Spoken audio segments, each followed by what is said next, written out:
Peut-être que tu ne manques pas de force. Vous manquez de direction. Peut-être que tu n'es pas brisé. Vous ne faites que répéter des habitudes qui ne vous représentent plus. Moi aussi, je me sentais coincé. J'ai aussi pensé, pourquoi ma vie ne change-t-elle pas si j'essaie tout?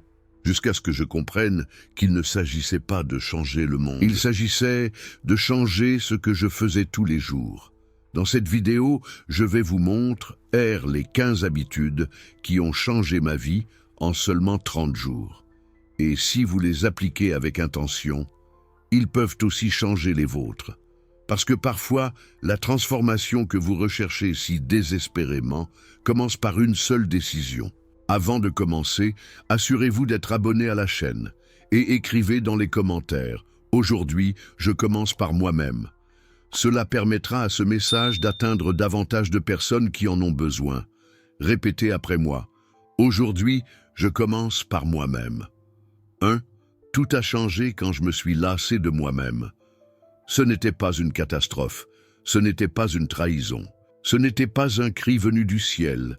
C'était un peu plus calme, plus intime, plus réel. Je suis fatigué. Mais je ne me suis pas lassé du monde, ni des gens, ni de la routine. Je me suis lassé de moi-même, de mes excuses, de mes promesses vides, de cette version de moi qui disait toujours « je commencerai demain, je n'ai pas le temps, c'est moi ». J'en ai eu marre d'être spectateur de ma propre vie, de regarder les jours passer sans but, sans pouvoir, sans décision.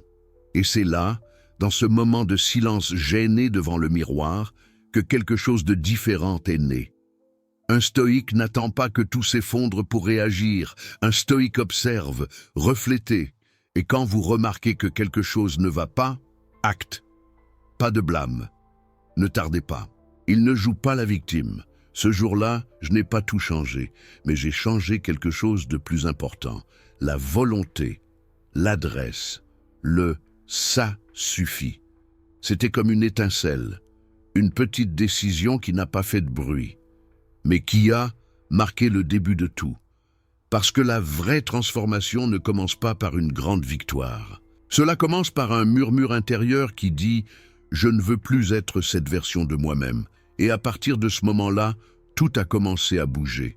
Ce n'est pas parce que le monde a changé, mais parce que j'ai décidé de changer. 2. J'ai décidé de commencer le matin. Après avoir dit « assez », vient l'inévitable question « par où commencer ?» Et je vous le dis sincèrement, je n'ai pas essayé de changer toute ma vie d'un seul coup, parce que quand on veut tout réparer d'un coup, on ne répare rien. J'ai donc décidé de commencer par un seul moment de la journée. Le matin. Parce que le matin est la terre vierge.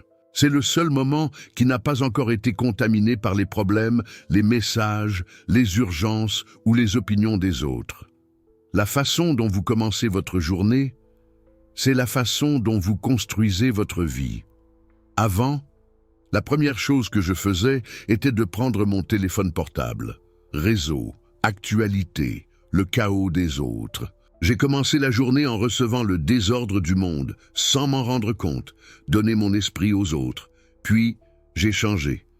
Avant de regarder un écran, je me suis assis, respiré, 5 minutes, pas plus, en silence, les yeux fermés, juste moi et ma respiration. Cela semble simple, et c'est le cas, mais cette pratique a changé le rythme de mon existence. Parce qu'un stoïque ne vit pas en réagissant au monde, il vit en créant son monde de l'intérieur, et ces minutes m'ont donné quelque chose que je n'avais pas avant. Présence, direction, clarté. Je ne me suis pas réveillé en victime, je me suis réveillé en tant que propriétaire. Et ce petit acte répété chaque jour était comme pousser un domino. Une à une, les autres habitudes ont commencé à disparaître. C'est ainsi que j'ai appris qu'on n'a pas besoin d'une révolution pour changer sa vie. Tu as juste besoin de gagner la matinée. Parce que si tu gagnes le matin, tu commences à gagner la journée. Et si vous gagnez la journée, votre vie commence à prendre une autre direction. 3. J'ai appris à vivre sans hâte. Après avoir retrouvé mes matins, j'ai réalisé quelque chose que je n'avais pas remarqué auparavant. J'ai vécu en courant. tout le temps, courir pour y arriver, courir pour répondre, courir pour suivre le rythme. Et cette hâte n'était pas une question d'efficacité, c'était de l'anxiété déguisée en productivité. C'est alors que j'ai compris une vérité stoïcienne que Marc Aurèle avait déjà écrite des siècles auparavant. Ceux qui vivent dans la hâte meurent sans avoir vécu. J'ai commencé à surveiller mon rythme. Il a mangé rapidement. Il marchait à toute vitesse. Il a parlé par-dessus les autres. Et tout cela avait une racine profonde, la peur de ne pas en faire assez. Mais le stoïcien ne se laisse pas emporter par la vitesse du monde. Le stoïcien choisit son propre rythme, parce qu'il ne s'agit pas de faire grand-chose. Il s'agit de faire ce qui est juste. J'ai donc fait quelque chose qui semble absurde dans ce monde moderne. J'ai ralenti, j'ai marché plus lentement, il mâchait attentivement, il écoutait sans préparer de réponse immédiate. Et cela, qui semble si simple, m'a redonné quelque chose que j'avais perdu il y a des années. Présence. J'ai découvert que la précipitation me volait la vie. Parce que quand on vit à un rythme effréné, on vit en pilote automatique. Et quand on vit de façon automatique, on ne vit pas, tu survis simplement. Vous n'avez pas besoin de courir pour vous sentir précieux. Vous n'avez pas besoin de vous précipiter pour prouver que vous êtes utile. Un stoïque sait que celui qui vit calmement pense mieux. Sentez-vous mieux. Décidez mieux. Parce que le calme n'est pas la lenteur. Le calme est la maîtrise. Et celui qui maîtrise son rythme domine sa vie. C'était ma prochaine étape. Après avoir gagné la matinée, j'ai appris à protéger le reste de la journée avec quelque chose de plus précieux que l'or. Calme intérieur. Cela vous fait réfléchir? Alors, abonnez-vous dès maintenant et partagez cette vidéo avec quelqu'un qui a besoin de l'entendre aussi. 4. J'ai commencé à écrire ce que je ressentais. Après avoir ralenti et appris à vivre sans hâte, je me suis retrouvé face à quelque chose que j'avais toujours ignoré.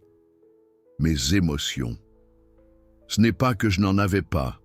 Je les avais, mais ils étaient cachés, enterrés sous des couches de routine, d'obligation, de responsabilité. Et comme je n'ai jamais arrêté, il ne m'a pas écouté non plus. Jusqu'à ce qu'un matin, après mon rituel de silence, je prenne un vieux carnet et j'ai écrit juste une question. Comment je me sens aujourd'hui? Cela semble idiot, n'est-ce pas? Mais c'était comme ouvrir une porte qui était fermée depuis des années. Et à travers cette porte, des choses ont commencé à sortir que je ne savais pas que je portais encore. Frustration, blessures non cicatrisées, peurs déguisées en force. Le stoïque ne réprime pas ce qu'il ressent. Elle ne se laisse pas non plus gouverner par elle. Il le regarde, il l'écrit, il comprend, et puis décider comment agir. L'écriture est devenue mon miroir intérieur. Il n'y a pas de filtre là-bas. Il n'est pas nécessaire de faire semblant. Il n'est pas nécessaire d'avoir des réponses. Il faut juste être honnête. Et quand vous écrivez ce que vous ressentez, quelque chose de puissant se produit. Les émotions cessent de vous contrôler, parce que maintenant vous les affrontez de front. J'ai écrit à l'aube, parfois avec rage, parfois avec tristesse, parfois sans savoir exactement ce qu'il voulait dire. Mais quand j'ai fini, j'ai ressenti quelque chose que je n'avais pas ressenti depuis des années. Légèreté. Écrire, c'est vider l'âme. Il s'agit de mettre en mots ce qui, dans l'esprit, n'était qu'un tourbillon. Je n'avais pas besoin de réponse. J'avais juste besoin d'espace. Et la page blanche est devenue mon espace sacré. Parce qu'un stoïque sait que le désordre ne peut être surmonté par la force, est clairement surmonté. Et l'écriture m'a apporté de la clarté. C'était ma prochaine étape.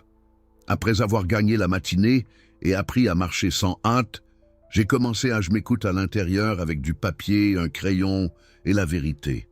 5. Je me suis déconnecté du bruit. Après avoir commencé à écrire ce que je ressentais, j'ai découvert une vérité inconfortable. Je n'étais pas maître de mes pensées. Il y avait tellement de bruit autour de moi que je ne savais plus quelles idées étaient miennes et lesquelles m'étaient imposées. Toute la journée avec des notifications, des avis, des commentaires, des actualités, des messages. C'était comme si le monde parlait plus fort que ma propre conscience. Et là j'ai compris, vous ne pouvez pas entendre votre voix intérieure si vous êtes entouré de cris extérieures. C'est alors que j'ai pris une décision radicale. J'ai ignoré le bruit. J'ai désactivé les notifications sur mon téléphone portable. J'ai fait taire les groupes WhatsApp qui n'apportaient que des plaintes et des drames. J'ai limité mon temps sur les réseaux sociaux. Et le plus important, j'ai commencé à dire non à tout ce qui ne nourrissait pas mon esprit ou mon âme. Savez-vous ce qui s'est passé au début? J'ai ressenti un vide, comme s'il manquait quelque chose, parce que le bruit crée une dépendance. Cela nous distrait de ce qui compte vraiment. Cela nous donne l'impression d'être occupés, sans être productif. Cela nous donne l'illusion d'une compagnie, sans lien réel. Mais après quelques jours, ce vide a été transformé en espace. Et cet espace, dense clarté. Le stoïcien ne remplit pas sa journée de distraction. Remplissez votre journée d'intention. Parce qu'il sait que la concentration est un acte de pouvoir. Lorsque vous éliminez le bruit extérieur, quelque chose de beaucoup plus puissant commence à émerger. La voix de la conscience, la voix de la sagesse, la voix qui guide, pas celle qui crie. J'ai découvert que la tranquillité ne se trouve pas dans les endroits calmes. C'est en apprenant à faire taire ce qui n'édifie pas. Et c'était ma prochaine étape. Après m'être écouté, j'ai décidé de protéger cet espace intérieur, comme se déconnecter du monde pour se reconnecter à moi-même. Parce que ce n'est pas de l'isolement, c'est une protection. Ce n'est pas une évasion, c'est la concentration. Et si aujourd'hui vous avez l'impression de ne pas pouvoir penser clairement, demandez-vous, dans quelle mesure ce qui m'entoure me construit réellement? Et dans quelle mesure me perturbe-t-il? La réponse réside parfois dans ce que vous choisissez de désactiver. 6. Je suis redevenu propriétaire de mes actions. Après m'être déconnecté du bruit, il restait quelque chose d'encore plus fort que le silence extérieur. Responsabilité. Parce que quand tu n'as plus d'excuses, quand vous ne pouvez plus blâmer le téléphone, les réseaux ou les autres personnes, alors il ne reste qu'une chose devant le miroir, toi. Et là j'ai compris. J'avais perdu le contrôle de mes actions.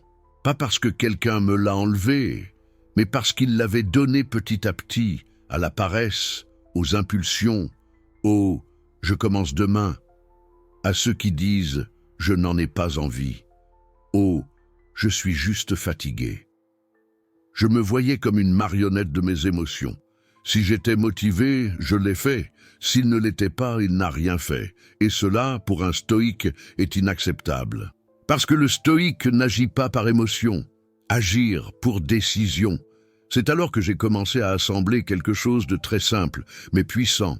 Cohérence. Si j'avais dit que j'allais lire 10 pages par jour, je l'ai fait. S'il disait qu'il n'allait pas discuter, il fermerait sa bouche quand l'orgueil voudrait parler. Si je promettais quelque chose à quelqu'un, je le tiendrais même si personne ne me voyait. Savez-vous pourquoi? Parce que j'ai découvert qu'à chaque fois que vous rompez une promesse que vous vous êtes faite, vous perdez plus que du temps. Tu perds confiance en toi. Et sans confiance en soi, il n'y a pas de discipline qui puisse durer. Il n'y a pas de motivation qui dure. Il n'y a pas de paix qui dure. Posséder à nouveau mes actions, c'était comme revenir à occuper mon propre corps, vivre à nouveau avec intention, pour comprendre à nouveau que le véritable pouvoir ne réside pas dans ce que l'on ressent. C'est dans ce que vous choisissez de faire malgré ce que vous ressentez, parce que chacun peut agir quand il le souhaite. Mais le stoïque agit même lorsque le désir n'apparaît pas. Il agit parce qu'il a choisi le chemin, et le chemin n'est pas abandonné sur un coup de tête. C'était ma prochaine étape. Après avoir retrouvé la lucidité, j'ai repris le contrôle. L'action avant l'émotion, volonté sur impulsion, le but avant le plaisir immédiat. Et ça a tout changé. 7. J'ai éliminé ce qui draine mon énergie.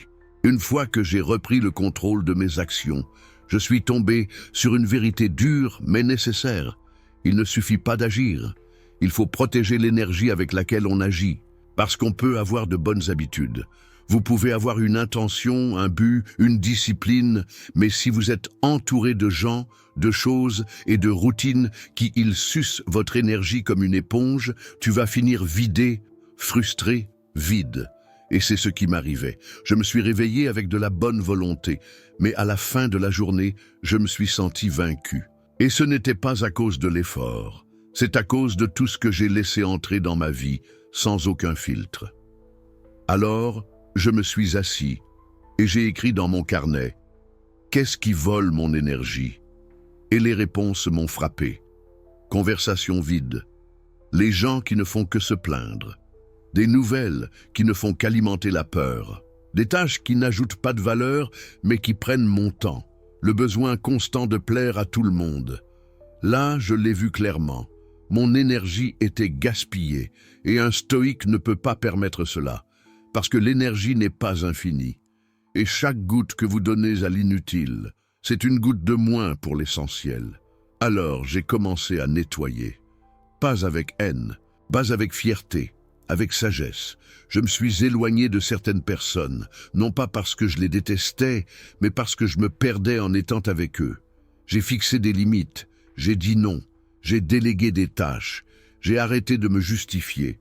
Et à chaque décision, j'ai senti mon âme plus légère. Le stoïcien sait qu'on ne peut pas avancer en portant un poids mort.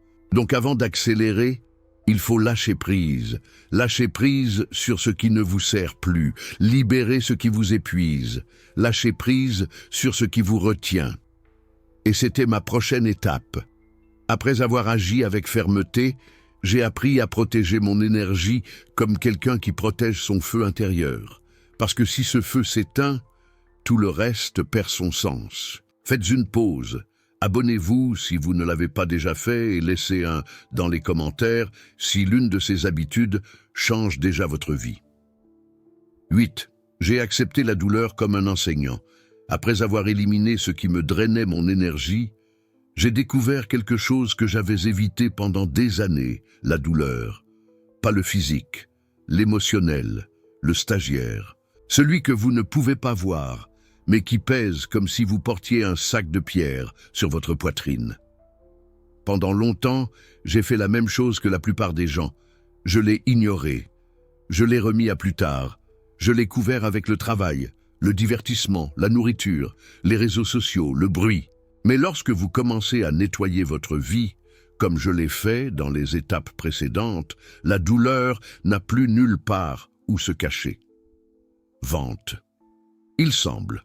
Il te regarde. Et c'est à ce moment-là que je me suis posé la question la plus honnête que je me suis posée depuis des années. Qu'est-ce que j'évite de ressentir? Et la réponse était claire. Je fuyais les blessures du passé, les déceptions non résolues, les pertes que je n'avais jamais voulu affronter.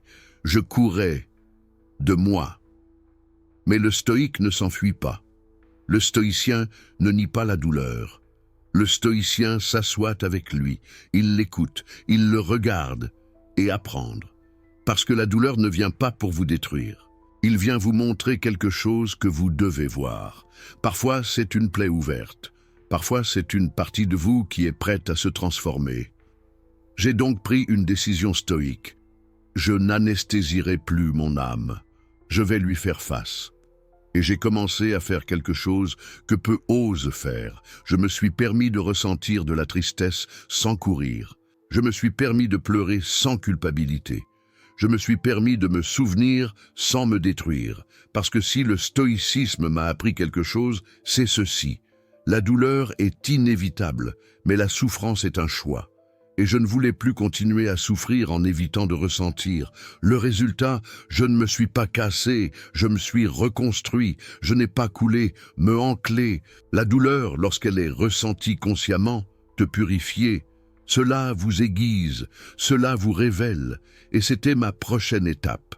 Après avoir protégé mon énergie, j'ai décidé de transformer la douleur en enseignant, pas en ennemi.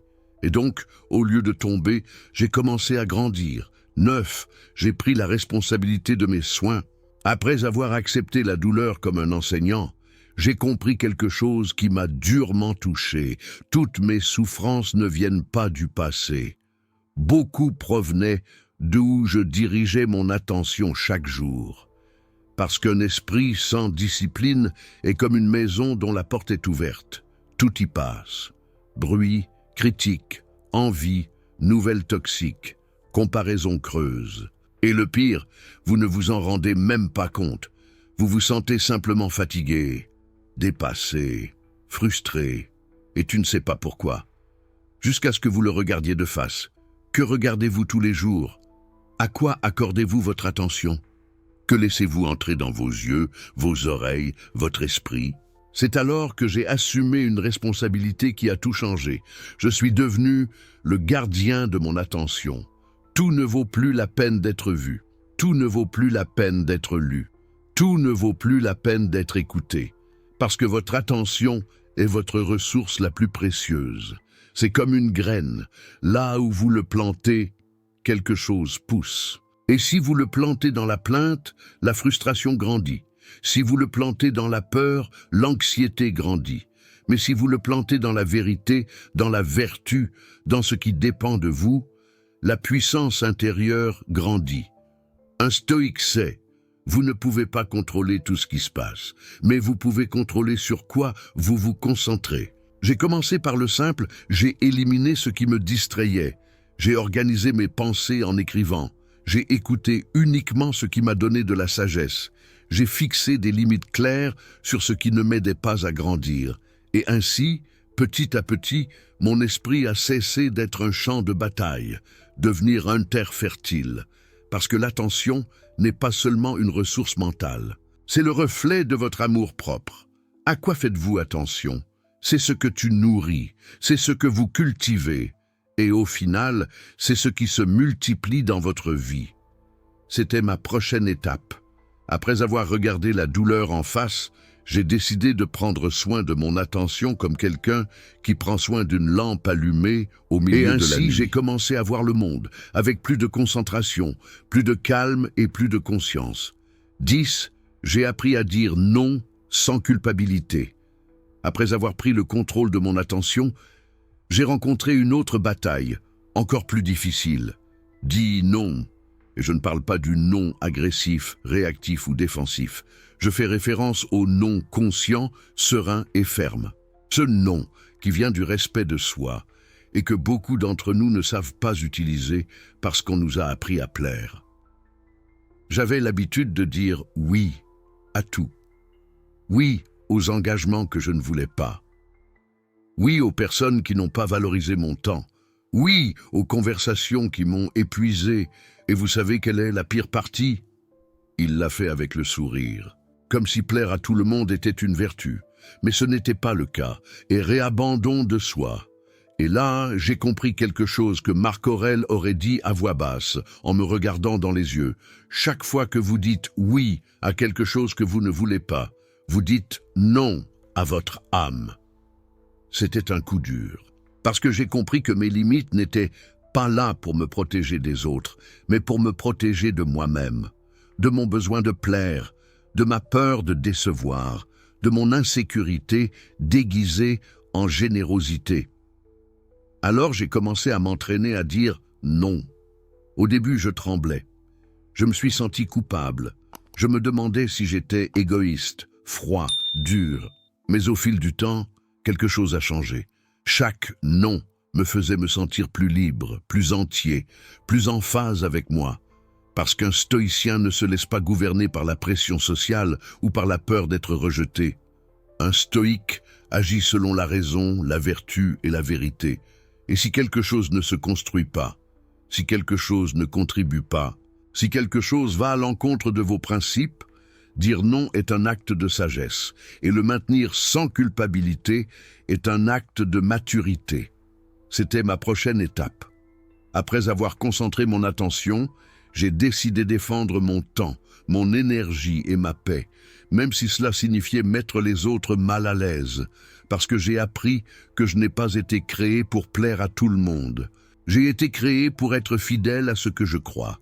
Et ça a tout changé. 11. J'ai renforcé mon corps pour prendre soin de mon esprit.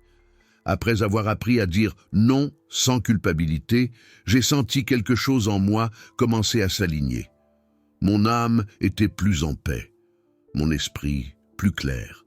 Mais il y avait un domaine que je négligeais encore, mon corps.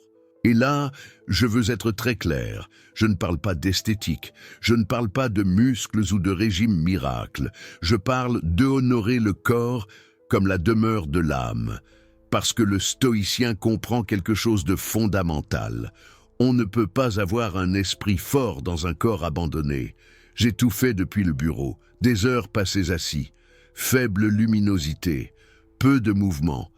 Et tandis que mon esprit essayait de rester ferme, mon corps envoyait des signaux d'abandon. Fatigue, raideur, manque d'énergie, insomnie. Et un jour, je l'ai accepté. J'essaie de changer ma vie, avec un corps qui ne peut plus la supporter. J'ai donc commencé par les bases, marcher 15 minutes par jour, s'étirer en silence le matin, manger en toute conscience, pas en punition. Buvez de l'eau comme si c'était un acte spirituel, et petit à petit, ce qui semblait petit est devenu sacré, parce qu'à chaque pas qu'il faisait, c'était une déclaration stoïque. Je suis là, je suis en vie, et je vais prendre soin de moi, non pas par récompense, mais par principe. Vous n'avez pas besoin de courir des marathons. Vous n'avez pas besoin d'aller à la salle de sport pendant 2 heures. Il vous suffit de comprendre ceci. Chaque mouvement que vous faites avec intention renforce également votre esprit, parce que le corps stocke les émotions.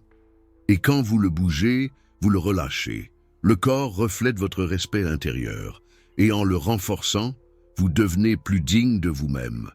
C'était ma prochaine étape. Après avoir fixé des limites, j'ai décidé de m'occuper du seul temple qui m'accompagnera jusqu'au dernier jour, mon corps. Et plus il le faisait fort, mon esprit est devenu plus léger. Ma respiration s'approfondit. Mon âme est plus sereine. Si cela vous a touché, n'oubliez pas de vous abonner. Cette chaîne existe pour vous aider à vous reconstruire de l'intérieur. 12. J'ai remplacé la plainte par la gratitude. Une fois que j'ai commencé à prendre soin de mon corps, quelque chose a également changé dans ma façon de voir le monde. J'ai commencé à observer plus clairement, plus de présence, plus de sensibilité. Et c'est là que j'ai découvert une racine silencieuse de mon malaise. La plainte constante. Je me suis plaint plus que je ne le pensais. À propos de la météo, du travail, des autres, de ce que je n'avais pas, même des choses qui ne dépendaient pas de moi. Et le pire, c'est que souvent, il le faisait automatiquement, comme si se plaindre était un moyen de se défouler. Mais ce n'était pas le cas. C'était une façon de nourrir ma frustration. C'était un poison lent, une habitude invisible qui me volait ma force. Et là, je me suis souvenu d'une maxime stoïque qui m'a changé intérieurement. Ce n'est pas ce qui vous arrive, mais la façon dont vous l'interprétez qui vous affecte.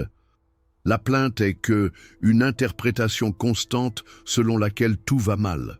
Mais la gratitude est un acte de résistance. Alors, j'ai pris une décision. Chaque fois que je voulais me plaindre, je cherchais quelque chose pour lequel être reconnaissant. Ce n'était pas facile. Au début, cela ne semblait pas naturel, mais cela a été transformateur. Parce que lorsque vous changez la plainte en gratitude, vous ne niez pas la réalité.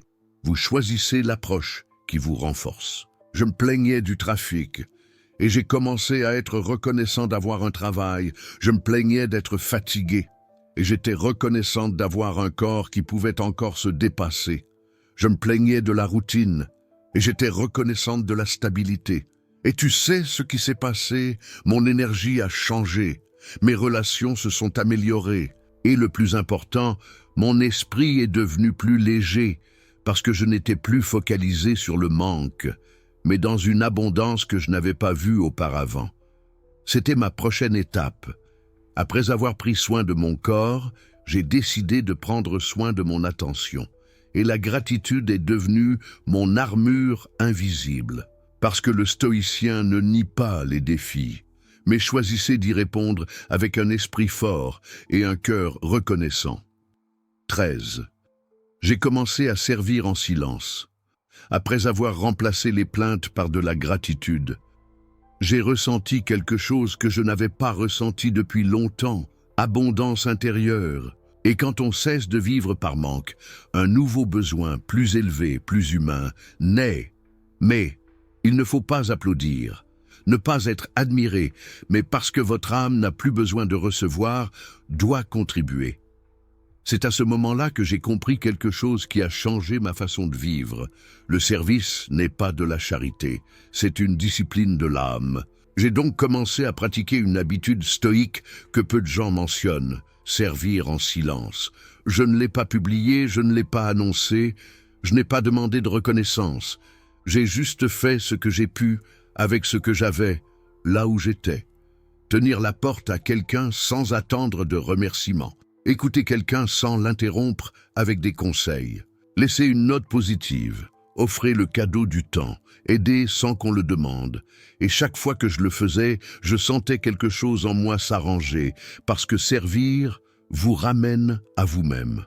Cela vous éloigne du centre de l'univers, et cela vous met au service de quelque chose de plus grand. Vertu, compassion, exemple. Les stoïciens croyaient que l'homme véritablement sage ne s'isole pas. Il ne vit pas seulement pour lui-même, vivre en société. Et leur devoir est de contribuer au bien commun, même si c'est par des actes invisibles.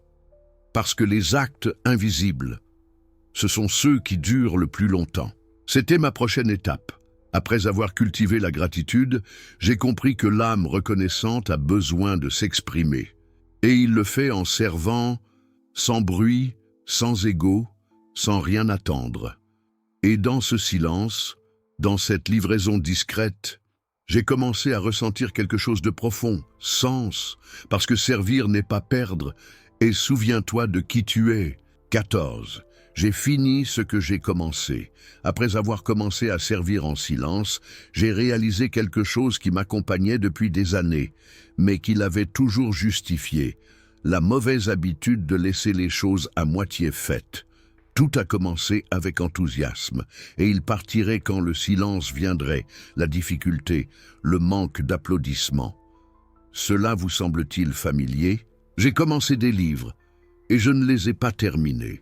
Des projets qui étaient en suspens pour toujours. Des changements qui sont devenus une routine. Et ce qui semble inoffensif, c'est devenu un schéma qui a vidé mon âme. Jusqu'à ce que je comprenne, tout ce que vous laissez inachevé laisse une partie de vous inachevée. Parce qu'il ne s'agit pas seulement de tâches en attente, il s'agit de promesses non tenues envers vous-même. Et il n'y a rien de plus destructeur pour le caractère que de se trahir dans de petites choses, jour après jour. Le stoïcien sait que la vertu ne consiste pas à commencer beaucoup de choses. C'est d'en finir ce que tu commences, même si ce n'est pas parfait, même si personne ne le voit, même si personne ne l'applaudit. J'ai donc pris une nouvelle décision. Si je commence, je finis. Même si cela coûte, même si cela prend du temps, même si je suis fatigué, et pas par orgueil, mais par respect de soi, pour la cohérence, pour la construction identitaire, j'ai commencé par le simple. Terminer le livre qui prenait la poussière. Terminer une conversation difficile que j'avais remise à plus tard. Terminer une habitude quotidienne que j'avais abandonnée plusieurs fois. Et chaque fois que je finissais quelque chose, j'avais l'impression qu'une partie de moi était en train d'être reconstruite. Car l'âme n'est pas fortifiée au commencement, mais dans les fins. C'était ma prochaine étape. Après avoir donné sans rien attendre, j'ai décidé honore ma parole, même quand j'étais le seul témoin. Et j'ai découvert quelque chose que je n'avais jamais ressenti auparavant. Fierté silencieuse, satisfaction sans bruit, force intérieure. Car celui qui finit ce qu'il commence devient quelqu'un en qui vous pouvez avoir confiance. 15. J'ai choisi de vivre comme si je n'avais pas de temps à perdre. Après avoir appris à finir ce que je commence, j'ai été confronté à la question la plus sérieuse de toutes. Que ferais-je si je savais qu'il me reste peu de temps? Et ce n'était pas une question philosophique, c'était un murmure de l'âme, un appel urgent à cesser de remettre à plus tard l'essentiel. Parce que la vérité est la suivante. Personne ne sait combien de temps il reste. Et pourtant, nous vivons comme si nous étions éternels. Nous remettons à plus tard les conversations importantes. Nous reportons les décisions courageuses. Nous reportons les rêves, en attendant le moment parfait qui n'arrive jamais. Et ainsi, jour après jour, nous échangeons la vie contre des excuses. C'est l'heure des distractions. La vérité pour plus de commodité. Jusqu'à ce que quelque chose en toi se réveille et dise « c'est comme ça ». Et c'est là que j'ai pris ma décision la plus stoïque. Je vais vivre comme si je n'avais pas de temps à perdre. Cela ne veut pas dire se précipiter, ni vivre avec l'anxiété, ni remplir le calendrier de choses. Cela signifie vivre avec intention, avec concentration, avec présence, avec le feu. Si j'ai quelque chose à dire, je le dis. Si j'ai quelque chose à faire, je le fais. Si j'aime quelqu'un, je le montre. Si je dois lâcher quelque chose, je le laisse partir sans délai. Parce que j'ai compris quelque chose que les anciens sages savaient déjà. La vie ne se mesure pas au nombre d'années vécues, mais à la conscience avec laquelle chaque jour est vécu. Et je ne veux pas arriver à la fin avec des regrets.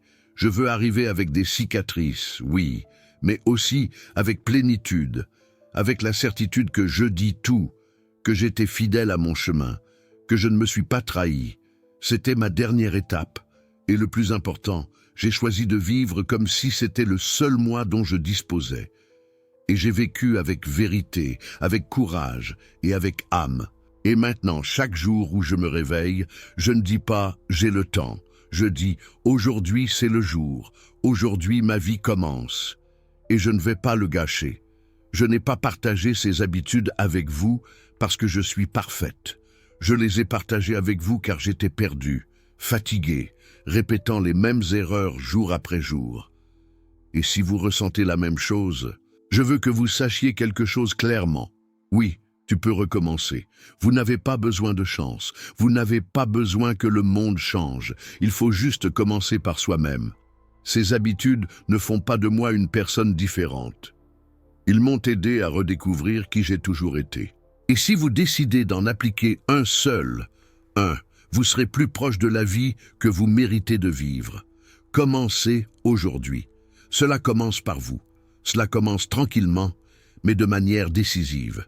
Si ce contenu vous a aidé, abonnez-vous maintenant et partagez cette vidéo avec quelqu'un qui a besoin d'un nouveau départ. Activez la cloche et laissez votre commentaire. Je ne reviens pas.